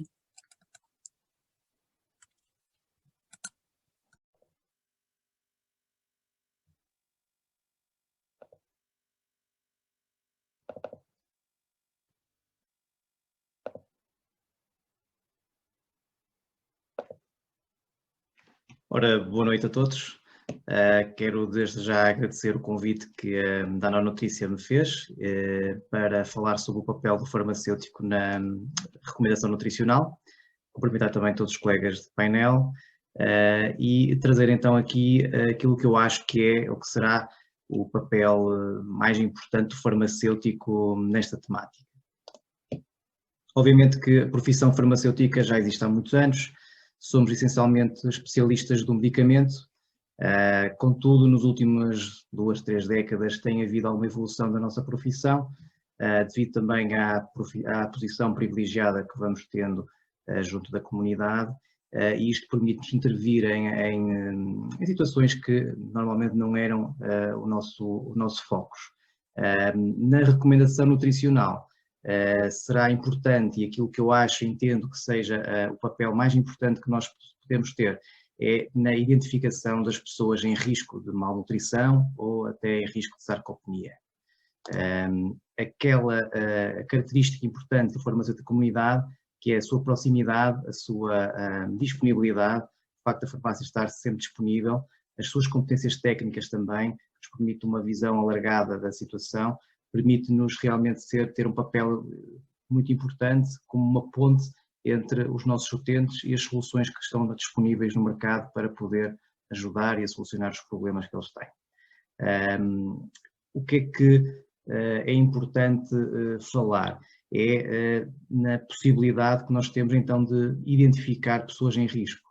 Nós, num atendimento normal, todos os dias nas nossas farmácias, entram as pessoas com um determinado objetivo, digamos que o driver da visita à farmácia é a primeira oportunidade que nós temos, e é importante, logo nesse primeiro momento, perceber e entender o contexto das situações, ou seja, um contexto é um conjunto de circunstâncias que rodeiam o acontecimento, neste caso o acontecimento é a ida à farmácia, e nós é importante pegarmos desde logo da primeira oportunidade e tentar perceber que sinais, que indícios é que possam estar ali presentes, que aquela pessoa ou um familiar dessa pessoa possa ter algum problema ou estar em risco de subnutrição.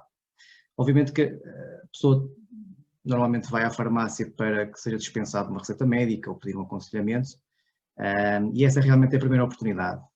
Com a receita nós temos a primeira oportunidade de perceber que patologias é que a pessoa pode ter, sofrem, por exemplo, de doenças neurológicas, como a doença de Parkinson ou Alzheimer, que trazem imensas limitações de ordem física e são, obviamente, que um tipo de doente que vai precisar ou costuma precisar de suplementação.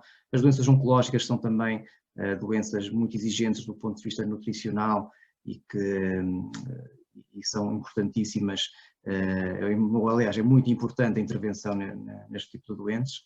As doenças osteoarticulares, que limitam a capacidade do exercício físico, também são importantes porque vão diminuir a massa muscular dessas pessoas. Doenças inflamatórias intestinais, por exemplo, uma doença de Crohn, que limitam a absorção de alguns nutrientes.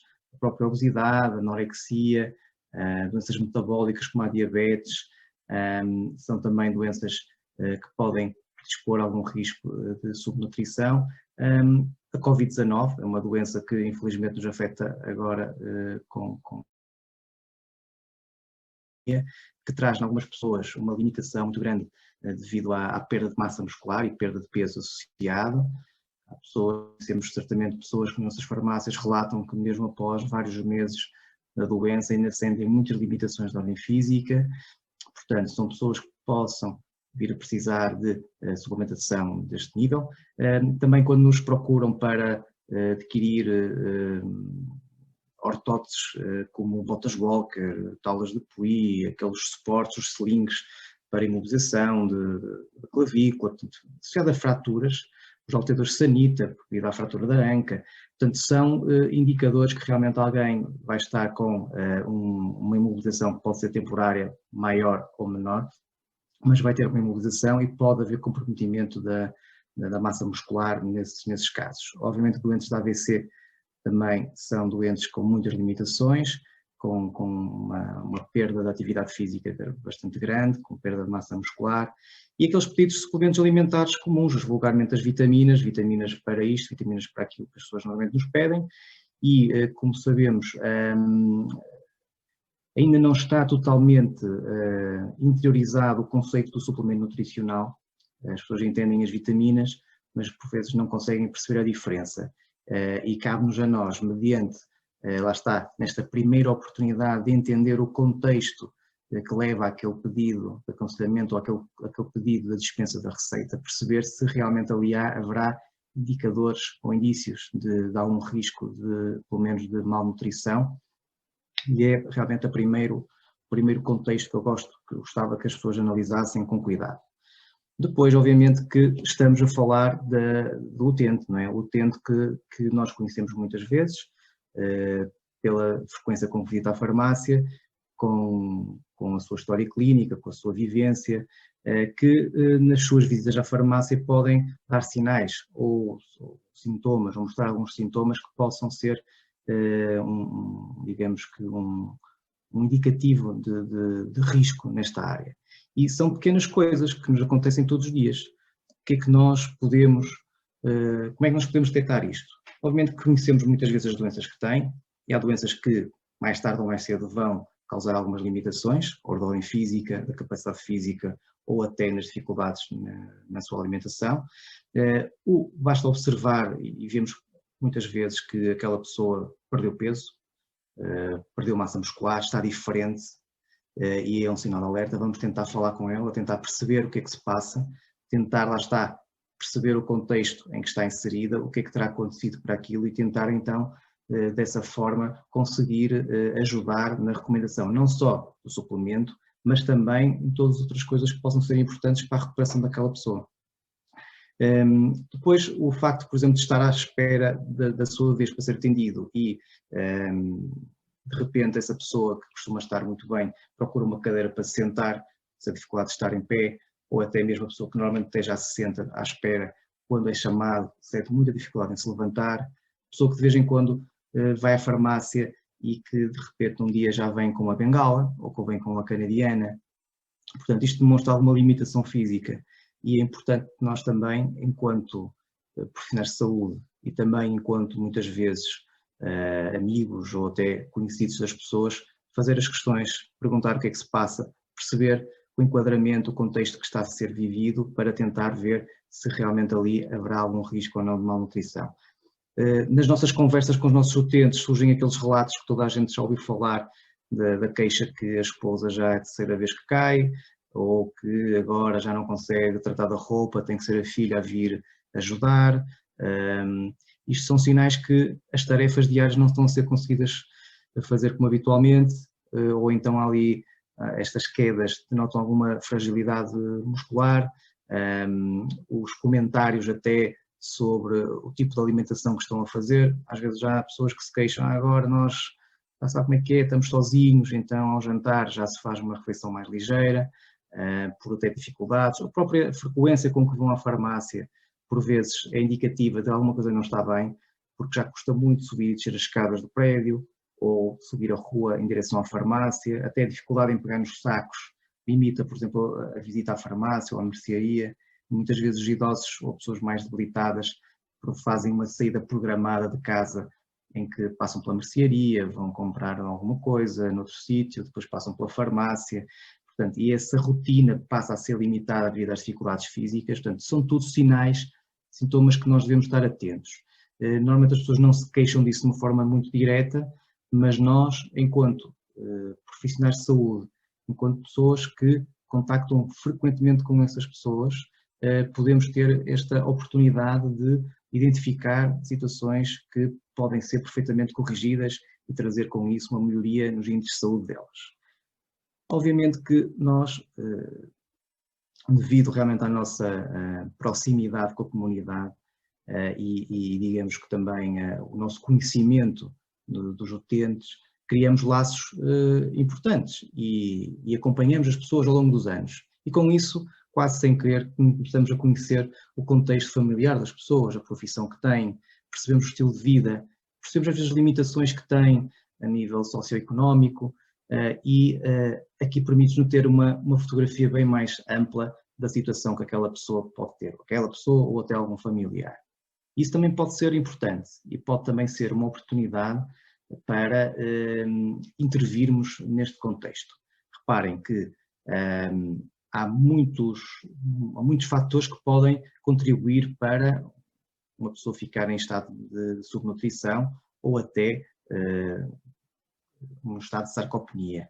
Reparem que o sedentarismo, a inatividade física de uma forma até natural ou imposta, até limitações, por exemplo, do tipo de alimentação no trabalho, pessoas que fazem horários muito contínuos, têm só 15, 20 minutos para almoçar e fazem almoços muito ligeiros, com um baixo nível proteico, devido a lá está condicionalismos da ordem profissional, tipos de trabalho, ou seja, trabalho de secretária, pouco ou nada, pouco exercício fazem durante o dia, e depois aquelas circunstâncias familiares, por exemplo, o facto de ter que cuidar de um familiar, um pai, um sogro, uma sogra, que estão com dificuldades, e faz com que a própria pessoa se sinta tão envolvida no seu trabalho e quando chega a casa no cuidado dessas pessoas, que faz desmazelar a sua alimentação, desmazelar os seus cuidados com o seu corpo, o reduzir a atividade física, o desporto que deixam de fazer para prestar o seu apoio. E são pessoas extremamente em risco. Por outro lado, existem, por exemplo, pessoas que vivem sozinhas, viúvos ou viúvas, que muitas vezes têm quadros depressivos porque perderam um ente querido, a sua companheira de toda a vida, e que associam aquela tristeza ao facto de estarem sozinhos e não estão muito preocupados em cozinhar, muitas vezes até nem sabem cozinhar, tomam por vezes até medicamentos antidepressivos que limitam também o seu apetite e está ali uma bomba relógio prestes a explodir. Portanto, aquela pessoa vai ter comprometimento nutricional, é certo, isto depois pode até ter outro tipo de consequências, nomeadamente até a nível da sarcopenia. Mas não estamos a falar só em idosos, falamos também por vezes em pais que têm filhos pequenos, que têm um ritmo de trabalho bastante acelerado, com pouco tempo, que muitas vezes têm sem apoio familiar, não têm os avós dos miúdos para ajudar, que têm um desgaste enormíssimo e não é descabido, e não reconhecem isso certamente nas vossas farmácias, casos de pessoas que perdem vários quilos, pais que perdem vários quilos a tratar dos filhos pequenos, porque o trabalho tem que ser feito é preciso cuidar dos filhos e por vezes as refeições são improvisadas e isto ao longo do tempo faz com que essas pessoas também fiquem em risco nutricional. Portanto, isto são as 3 oportunidades que nós temos, desde o motivo principal que leva a pessoa à farmácia, os sinais que as pessoas vão manifestando, aqueles que nós conseguimos ver, aqueles que nós conseguimos observar e aqueles que as pessoas vão conversando connosco e nos vão dando entre linhas. E também o último contexto, que é o contexto familiar, portanto, são coisas que nós conhecemos, podemos perfeitamente questionar, perceber o que é que se está a passar com aquela pessoa e avaliar o risco. E havendo um risco nutricional, é importante que a pessoa seja informada, integrar neste tipo de avaliação o seu médico de família, os nutricionistas que muitas vezes também colaboram connosco nas nossas farmácias, também podem e devem ser chamados para ajudar a intervir numa avaliação maior. Isso são tudo dados importantes e contributos importantes que nós podemos e devemos dar. Depois da identificação destes casos, obviamente que temos que separar e tentar orientar os sinais de alerta que nós temos. E então temos que separar os riscos de malnutrição com os riscos de sarcopenia. Obviamente que já durante esta noite, esta webinar, já falamos muito sobre a parte mais técnica destas diferenças e eu vou apenas falar de uma forma muito simples, realmente da forma que nós temos de distinguir as duas situações. Obviamente que malnutrição falamos em baixo peso, em perda de peso, na diminuição, na dificuldade na alimentação, seja na ingestão, seja nas dificuldades de mastigação, ou tem na deglutição, ou porque tem problemas de digestão, ou problemas de malabsorção, portanto, perdas de apetite, portanto, são os sinais que podem indiciar malnutrição. Neste tipo de problema, existem questionários para ajudar a definir se realmente avaliar o risco de malnutrição. Nós, obviamente, no nosso balcão da farmácia, não temos grandes oportunidades para este tipo de intervenção, mas podemos sim convidar as pessoas e falar num gabinete com mais tempo e podemos até fazer estes questionários, até para as pessoas perceberem que realmente o risco está lá e é importante intervir e é importante identificar e consciencializar as pessoas que realmente está ali um risco que é importante e que pode contribuir para uma diminuição da sua qualidade de vida significativamente. Isto são casos práticos que eu não vou falar dado o adiantar da hora, mas que podem ser eventualmente também depois discutidos no fim. E neste tipo de problemas da malnutrição nós indicamos o Fortimel, a gama Fortimel, seja o líquido, seja o creme, seja o pó.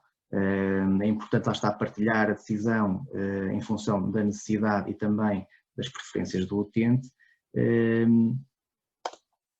Quando falamos de sarcopenia, também já foi abordado aqui, estamos a falar de sintomas ou sinais diferentes. Estamos a falar, além dos outros, que podem perfeitamente existir também, estão associados também as quedas e fraturas frequentes, a sensação de fraqueza, a diminuição da velocidade da marcha, a dificuldade em levantar-se da cadeira, a perda de força e perda de massa muscular, dificuldade de subir escadas, perda de autonomia e até nas pequenas tarefas de casa, como pegar, por exemplo, num saco de compras. Estes sinais são indicativos de um risco de sarcopenia e para classificar o tipo de risco existem realmente estes questionários, já falados também pelo Dr. Marco e a Dra. Graça, que realmente são importantes para perceber e demonstrar que realmente estamos na presença de um risco. E neste tipo de situação estamos ou podemos indicar o Fortimel, dadas as propriedades que tem na sua mais-valia na recuperação da massa muscular e no ganho de qualidade de vida que estes doentes podem vir a ter quando recuperam a sua capacidade muscular. Obviamente que o nosso papel neste tipo de recomendação passa, como disse anteriormente, pela identificação. Acho que é o papel mais importante é esse, é aproveitar a nossa proximidade e ajudar a identificar potenciais utentes em risco de risco nutricional. Depois tem a ver com a seleção dos suplementos que nós podemos recomendar para colmatar essas deficiências, mas também é importante perceber aquilo que nós podemos fazer para garantir que a pessoa toma o seu suplemento de forma contínua e que com isso obtenham os resultados pretendidos. Há aqui algumas recomendações que eu deixo: consumir fresco, o iniciar progressivamente a toma para a pessoa se ir habituando, também ao elevado teor proteico, se ir habituando à toma. Podemos facilmente ir dividindo a toma ao longo do dia, conservando no frigorífico, a fórmula fica estável durante 24 horas. O ingerir entre as refeições é importante, porque essencialmente estes suplementos são usados como complemento da sua alimentação e assim, conseguindo distribuir melhor a ingestão proteica, conseguimos aumentar a eficácia da sua absorção. O agitar antes de consumir, o ir variando os sabores e até as texturas, também a sugestão muito interessante de receitas que levem estes suplementos também é importante, até fazer gelados agora no verão com os suplementos também é uma dica interessante, para ir variando, porque é também normal as pessoas irem se cansando um pouco dos suplementos e olham muito como um medicamento, e assim conseguimos um bocadinho disfarçar e melhorar a adesão à terapêutica, acaba por ser uma terapêutica também. Considerações finais. Só recordar que os profissionais de saúde todos, principalmente os de cuidados primários, devem estar muito alertas para estes riscos de nutrição, de malnutrição, de sarcopenia. Obviamente que aqui foi falado da componente hospitalar, que está perfeitamente alerta para isto, mas apercebemos, pelo menos no nosso dia-a-dia, que nem sempre os profissionais dos cuidados primários estão muito sensíveis a estas temáticas.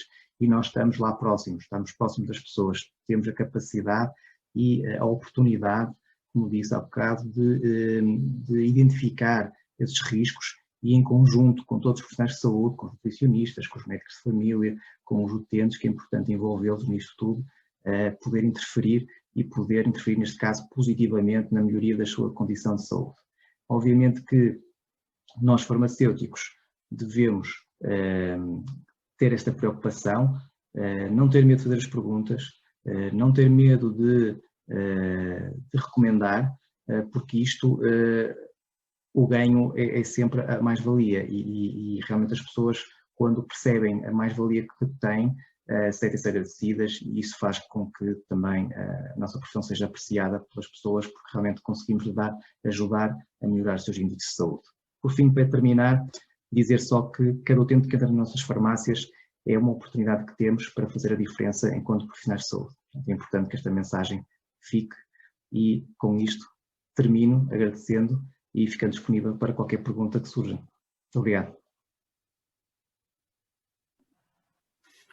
Obrigada, Dr. Rui, e aproveito também para agradecer a todos os palestrantes. As apresentações foram muito boas, muito claras, e também uma palavra para a audiência. Obrigada por se manterem aí. Eu abria então a discussão. Temos algumas perguntas também no chat, eu vou tentar direcioná-las para cada um de vós e começava pelo Dr. Marco.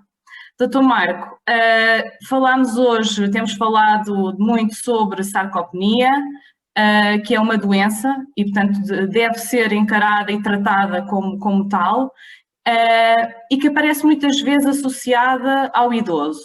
Mas a pergunta que lhe faço é se a sarcopenia é exclusiva do idoso ou se podemos encontrá-la noutras faixas etárias, como, por exemplo, em jovens em recuperação.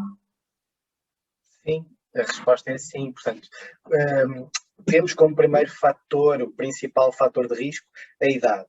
Mas, efetivamente, a doença em si, portanto, pode estar perfeitamente presente num jovem. E quando pensamos também em treinamentos, o que acontece, o principal fator aqui é mesmo só o tempo. Um idoso vai perder muito mais massa muscular mais rapidamente, mas um jovem acamado, por uma doença arrastada, nomeadamente Covid agora, vai sair efetivamente com uma perda de massa e de função e de força. Portanto, a sarcopenia é possível, eu não vou dizer que é comum, mas é comum em determinados jovens em recuperação, nomeadamente após cuidados intensivos, após trauma, após internamento, ou então em doença crónica. Estou a imaginar, por exemplo, doença hepática crónica, transplantados, são doentes que têm normalmente até Aqui a patofisiologia pode ser um pouco diferente, porque também já envolve um bocadinho a caquexia, porque há inflamação, mas estamos a falar de perda de músculo e portanto, um aumento do limiar anabólico. E isso pode ser presente no jovem. Portanto, sim. Outra coisa é, aqui estamos a falar em recuperação. Quando estamos a pensar em construção de massa muscular e quando estamos a pensar em whey, estamos a pensar em proteínas de alta absorção rápida e, portanto, existem estudos, aliás, nós começámos a estudar isto nos idosos depois de termos estudos que mostravam benefício na construção de músculo no jovem, não é? Portanto, mas aí já estamos a falar de contextos diferentes, não necessariamente uma recuperação. Sim, muito bem. Portanto, aqui também a sua mensagem é, independentemente da sarcopenia, pode aparecer independentemente da idade. É claro que é mais frequente na população mais idosa, mas temos de estar também atentos a todos os fatores, os outros fatores de risco que fomos mencionando também ao longo das apresentações. A minha próxima pergunta vai para a doutora Graça Ferro. E aqui, durante também a sua exposição, nós fomos sempre falando em dois eixos. Um primeiro eixo que é da iniciação do suplemento nutricional oral e depois da adesão do doente a esta terapêutica. E a minha pergunta é quando é que o doente deve começar a toma do suplemento nutricional, e aqui falando do Fortimel Advanced, e por quanto tempo deverá manter este tratamento? Portanto, a toma deve começar-se realmente quando fizermos a identificação e, sobretudo, quando virmos, ao fazermos a história alimentar do doente, que esse doente não se vai conseguir alimentar com a alimentação convencional, com os alimentos necessários para lhe dar o aporte proteico e, sobretudo, também em aminoácidos essenciais, e realmente também depois vermos os níveis de vitamina D, também é importante, não é? Sabermos que realmente temos que fazer o aporte dos 800 unidades internacionais da vitamina D, ou então, até se os níveis forem mais baixos, pode ter que ser necessariamente até mais de 800 unidades internacionais. Portanto, este suplemento acaba por ser útil em sarcopenia, sobretudo em sarcopenia grave. Acho que acaba por ter sempre o seu papel, mesmo que a alimentação até seja mais equilibrada, mas necessariamente isto é sempre uma cascata que vem tudo acumulado. Quando tem sarcopenia comem mal, quando comem mal tem doença e, portanto, acaba por ser necessário. E, portanto, eu diria que pelo menos entre 1 a 2 meses seria necessário para começarmos a ver resultados em termos de melhoria da capacidade funcional. Tendo sempre em conta o aspecto que com exercício físico associado, os resultados vão ser muito mais favoráveis do que quando fazemos só a toma por si só, sem a prática de nenhuma atividade física, nem que seja as pedaleiras, a possibilidade de fazer um exercício mais estático, mas que haja realmente alguma movimentação do músculo. Muito bem, então também resumimos, portanto concluímos que a toma do suplemento deve ser feita assim que é diagnosticada, por exemplo, a sarcopenia, ou até mesmo em situações de prevenção da sarcopenia, e que este utente ou este doente deverá também ser monitorizado pelo profissional de saúde que será mais próximo. No caso de estar na comunidade, naturalmente aqui o farmacêutico tem um papel bastante relevante. Estando no hospital temos toda uma equipa multidisciplinar que poderá também desempenhar essa função. A minha próxima pergunta será para a doutora Mariana Silva. Marta, deixe-me só fazer aqui um comentáriozinho que é este. Nós temos que ter alguma atenção também quando prescrevemos este tipo de suplemento, sobretudo quando fazemos, por exemplo, as 2 garrafinhas por dia, que é realmente casos raros, mas que existem, que é algumas contraindicações ao uso destes suplementos, nomeadamente a doença renal crónica. Portanto, é importante monitorizarmos se não há uma doença renal crónica pré-diálise, se não estamos perante doentes, às vezes com colestase hepática, em que pode haver alguma sobrecarga também com os suplementos. Portanto, termos uma noção de algumas possibilidades de haver algumas contraindicações da prescrição de suplemento. Portanto, nem todo doente também poderá ser o doente elegível para fazer o suplemento. Se me Muito obrigada, só, doutora Graça. aqui também já agora também para... portanto, às vezes até aqui a grande diferença é haverá doentes que é taxativo que vão beneficiar. E aí o farmacêutico muitas vezes é fácil e será o primeiro profissional às vezes até a conseguir identificar isso e, portanto, acho que não há nenhuma razão para não prescrever. Depois há aqueles doentes para quem até pode haver benefícios. Por exemplo, o caso da insuficiência renal é um caso desses, em que nós sabemos que estes doentes necessitam de mais, o idoso com insuficiência renal tem uma maior necessidade proteica, mas sabemos que as proteínas estão associadas também à degradação da função renal.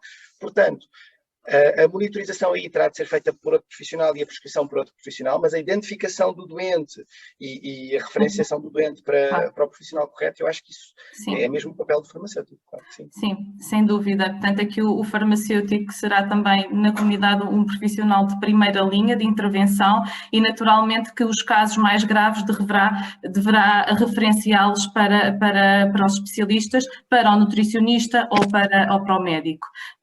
Doutora Mariana Silva, ao longo da sua apresentação focou o Fortimel Advance, portanto o suplemento que estamos neste momento, este novo suplemento estamos a lançar, mas também sabemos que existem outros produtos no mercado que são direcionados para a perda de músculo. Porque é que o Fortimel Advanced é o único que tem indicação formal para a perda de massa muscular ou sarcopenia? E o que é que o diferencia dos restantes? Obrigada pela questão. Então eu vou responder às duas questões numa só. Basicamente é o único que tem essa indicação formal porque também é o único que tem todos os ingredientes que venham preconizados nas guidelines para o tratamento da sarcopenia, se quisermos para a recuperação de massa muscular e recuperação funcional, e não só tem todos os ingredientes com respeito aos intervalos de referência que vêm mencionados nessas mesmas guidelines. Portanto, nós tínhamos aquela tabela comparativa durante a apresentação, onde comparamos o Fortimel Advanced com alguns produtos que também estão disponíveis no mercado, mas que vimos que efetivamente o único que lá está cumpre todos os requisitos dessas guidelines é o Fortimel Advanced, daí ser o único que vem com essa indicação da recuperação funcional, além da gestão nutricional da malnutrição. E depois o que nós temos que perceber num suplemento é fazer um bocadinho a analogia para um alimento, ou seja, um suplemento não é um alimento, mas um alimento não é feito de um ingrediente só. Portanto, a benesse que nós temos a nível nutricional por consumirmos determinado alimento é pela composição que esse alimento tem de vários micronutrientes, vários nutrientes, portanto, toda essa complexidade é que nos dá o benefício ou o malefício da ingestão desse alimento. E aqui com os suplementos é a mesma coisa. O que funciona é a ação sinérgica de um mais um ingrediente, neste caso, aquela trilogia que nós falamos da vitamina D, da soroproteína e da leucina. Portanto, a combinação dos três é que nos traz tudo aquilo que nós precisamos para a recuperação, quer da massa muscular, quer da recuperação funcional do nosso doente. Sim, portanto, aqui nós estamos a falar sempre numa situação, ou seja, não podemos estar só a olhar para a quantidade, mas também para a qualidade. Portanto, aqui a quantidade e a qualidade da proteína interessa e, portanto, ainda hoje focámos muito a questão do papel da soroproteína e também da sua rápida absorção e que nestes casos é essencial para uma rápida recuperação funcional. Eu pensava a próxima pergunta para o Dr. Rui Maia. Dr. Rui, sabemos que o tempo tanto que dispomos, não é, de atendimento do utente ao balcão é muito escasso e no dia-a-dia uma simples pesagem às vezes torna-se impossível. E no seu entender, na sua opinião, quais são os sinais de alerta que deveremos estar atentos? E quais são as perguntas que devem ser feitas? Sinais são vários, não é? Como já tivemos a oportunidade de falar, e vão depender muito também das situações que nos vão deparando, mas é importante o estado de alerta que nós devemos estar.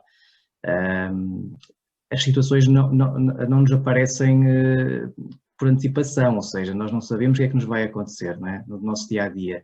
E é importante estarmos sempre preparados e alertas para elas. Essa é que é a maior o maior conselho que eu dou é todos nós estarmos sempre alertas, perceber aquilo que vai além dos pedidos das pessoas, perceber, ler entre linhas, e obviamente que a perda de peso é importante, é um sinal que se vê, principalmente quando nós contactamos frequentemente com as pessoas, conseguimos perceber isso claramente. E depois as perguntas que me diz são essas. Se eu noto que realmente há ali uma diminuição do peso da pessoa, a perguntar então como é que está, se costuma pesar, eu acho que está mais magra, até na brincadeira nós conseguimos, com uma ou duas perguntas, as pessoas estão receptivas a isso e falam muito abertamente e com muita sinceridade, devido também à facilidade de falar connosco. E essa facilidade permite-nos realmente, quase sem as pessoas se aperceberem, passarem informações, por um lado, fidedignas e sinceras, e isso é importante. E qualquer sinal de alerta de malnutrição, já identificamos todos eles, é importante depois questionar, perceber se é verdade, se não é, se já fez alguma coisa para confirmar, lá está. Parece que está mais magro, já se pesou? Ah não, então tem que se pesar, olha, se não for hoje, depois venha cá, pese, vamos fazer aí uma avaliação do seu peso, olha, daqui a 15 dias ou uma semana vamos pesar novamente, e as perguntas sobre a alimentação, e é importante, o estado de alerta. O estado de alerta é fundamental. A partir daí, a proximidade com que temos com as pessoas, de uma forma geral, como é óbvio, permite-nos também depois recolher algumas informações que são importantes, e a partir daí vamos também, digamos que, complementando e tentando perceber o que é que se passa com a pessoa, claro. Muito bem, porque falamos de duas situações, uma perda de peso, não é? Pode ter por base uma malnutrição, portanto, e depois falamos da sarcopenia, porque a malnutrição pode ser uma causa para a sarcopenia, naturalmente que não será a única, mas aqui também na sarcopenia também sabemos que são situações, ou seja, para além de haver uma malnutrição, existe também impacto no dia-a-dia do doente. E é um tema... simples subir escadas pode estar, algo o doente pode estar incapacitado. As pessoas não têm muita percepção, ou seja, essencialmente, como foi falado, está mais associado ao idoso, e é normal as pessoas entenderem como uma fatalidade, ou seja, eu com a idade vou perdendo faculdades e é normal. E por ser normal, por entenderem que é normal, também não questionam ou não tentam saber se há alguma oportunidade de melhorar.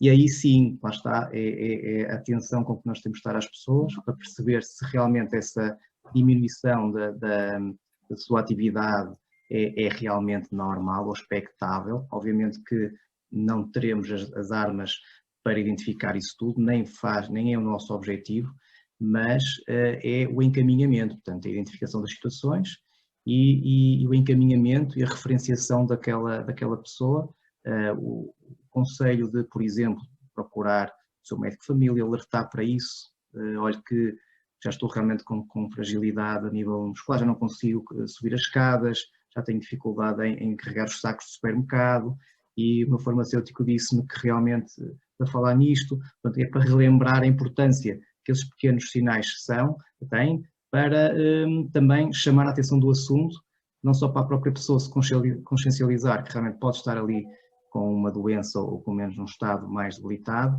e também procurar ajuda quando é necessário um acompanhamento também mais técnico com outro tipo de Sem dúvida.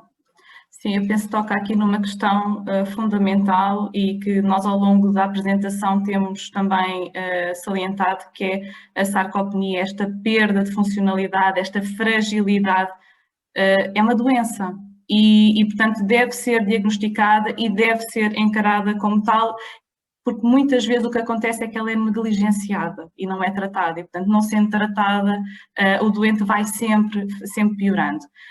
Dado o avançado obrigada, Dr. Rui, dado o avançado da hora, penso que teremos apenas a oportunidade de expor mais uma questão, e eu dirigia esta questão para o Dr. Marco, que nos chegou aqui via chat e que tem a ver com se um doente, portanto, considerar que há um período de internamento prolongado e se para além de existir a sarcopenia, o utente apresentar também úlceras de pressão, o que aconselhar neste caso? Está em mute, Dr. Marco. Perdão, as perguntas têm sido muito interessantes e fico com pena que não possamos abordar mais. Esta em particular, se calhar o que eu diria é, primeiro, a etiologia das úlceras de pressão tem muitas vezes a ver já com uma perda de massa muscular e depois o acamamento. Portanto, muitas vezes o doente com úlceras de pressão tem efetivamente sarcopenia. Mas estamos a falar de uma ferida crónica que demora a cicatrizar e aí há estudos com suplementação de arginina, portanto que será um outro produto. O que é que eu faria? Havendo uma úlcera e havendo, portanto, e até uma cicatrização, acho que poderia beneficiar de outro produto. Mas atenção, estamos a falar daqui de uma coisa que nós queremos fazer simultaneamente, que é reabilitar um doente, pô-lo a mexer e fazê-lo ganhar músculo. Portanto, diria que não há propriamente o errado, há a prioridade imediata a abordar. Seja como for, este senhor normalmente vai precisar de um suplemento, quase de certeza. Muito bem. Então, eu tenho aqui uma mensagem da organização, acho que a conversa estava muito interessante. Tenho muita pena, mas vamos ter que terminar. Só por último, Dr. Marco, pedia só para dizer se recorda do nome desse suplemento que indicaria no caso de haver úlceras de pressão. Portanto, é um suplemento com arginina e há estudos entre 4,5 a 9 gramas por dia. O vosso são 3 que nós fazemos, 3 gramas que nós fazemos 3 vezes ao dia, para fazer os 9. Portanto, Exato. É o Cobitan, se não me engano. É o Cobitan, sim. Obrigada. Obrigada, Dr. Marco. Eu agradeço a todos os palestrantes. Obrigada pelas apresentações. Obrigada também pelas perguntas e pela resposta tão clara e sucinta. E dava como terminada a nossa sessão. Márcio, passo-te a palavra para seres o último. Para agradecer. Foi que comecei, sou eu que vou terminar. Agradecer mais uma vez, foi brilhante, foi excelente, foi super esclarecedor. Acho que realmente temos um produto único e que realmente poderá trazer isto mesmo, trazer esta qualidade e devolver a qualidade de vida aos utentes, aos doentes, aos pacientes, dos nossos palestrantes e de todos os que nos estão a ouvir. E é isso mesmo, é agradecer a vossa disponibilidade e a vossa participação. E pronto, acho que encontrar-nos-emos brevemente. Obrigada. As questões que não conseguimos hoje responder, vamos responder por escrito. Muito obrigada a todos. Boa noite. Muito obrigado a todos. Muito obrigado a todos. Muito obrigado. Obrigado. Obrigada. Obrigado.